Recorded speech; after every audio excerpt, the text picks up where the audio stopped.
Don Quixote was a man who lived in a small village in Spain.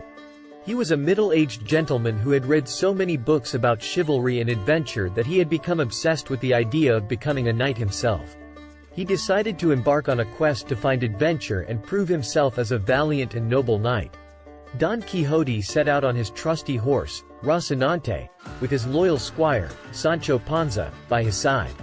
As they rode through the countryside, Don Quixote saw windmills in the distance and mistook them for giants. He charged towards them with his lance in hand, but when he got closer, he realized his mistake. Sancho tried to explain that they were just windmills, but Don Quixote refused to listen, insisting that they were giants and that he needed to slay them to prove his bravery.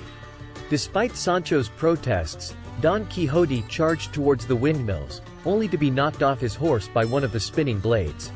Sancho rushed to his aid and helped him back onto Rocinante. Don Quixote was undeterred by the mishap and continued on his quest for adventure.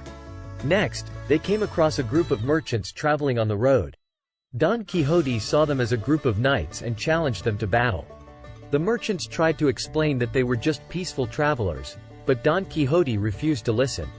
He charged towards them with his lance, but the merchants quickly disarmed him and left him lying on the ground.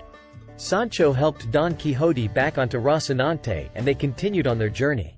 Along the way, they encountered various other adventures, including a visit to a castle, where Don Quixote mistook a group of actors rehearsing a play for real knights and challenged them to battle.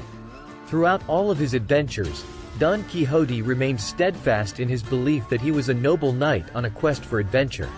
Despite his many defeats and mishaps, he never gave up on his dream.